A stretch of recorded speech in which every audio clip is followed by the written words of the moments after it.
O Herói Invisível. O livro O Herói Invisível fala sobre um fato histórico que aconteceu durante a Segunda Guerra Mundial na Hungria.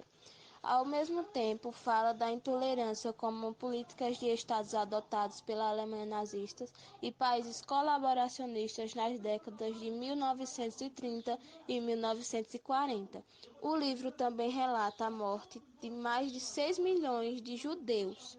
A história do Herói Invisível ocorreu em Budapeste, capital húngara, em 1944. A Hungria e a Europa foi impactada pelos avanços da Alemanha nazista e pelos horrores da guerra que assombrou o mundo desde o dia 1º de setembro de 1939, quando os alemães invadiram a Polônia, em 1944. Após anos de luta contra os soviéticos, ao lado dos alemães, a Hungria estava praticamente ocupada pelos alemães, liderada por Adolf Hitler, com a sua obsessão pelo extermínio dos judeus, e que tinha a aliança com o governo Balduzzi, que implementou leis antissemitas e as deportações de judeus húngaros para os campos de concentração na Polônia, e que recebeu o apoio da milícia fascista Auron Cross, Cruzes Fechadas.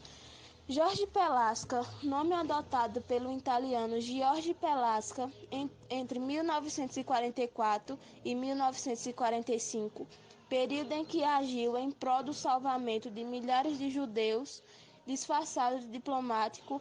Pelasca deu continuidade às ações salvacionistas do ex-embaixador espanhol Ángel Sanz Brits. Jorge Pelasca usava passes protetores para salvar os judeus que eram selecionados para a morte em Auschwitz. Os passes protetores eram documentos que são descritos no livro como maços de folha, que Jorge segurava nas mãos em busca de judeus que eram encaminhados para o transporte. Os judeus selecionados para a morte eram transportados em trens. Esses trens começaram a correr de Budapeste para Auschwitz em maio de 1944. Saíam até 5 trens por dia, cada um desses trens com cerca de 10 mil judeus, totalizados em junho 147 trens envolvendo 437 mil judeus, que estavam no comando desses transportes de judeus. Essas ações genocidas eram o nazista Adolf Otto, chefe do departamento IVB4 da Gestapo, organizador do extermínio dos judeus na Alemanha. Adolf Otto é um dos perpetradores que naquele momento questionou a ação de Jorge Pelasca no resgate de duas crianças judias que Pelasca retirou da fila dos condenados.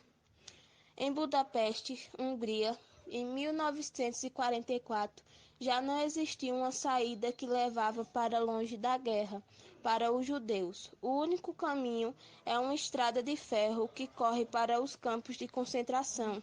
Mas a audácia de um homem comum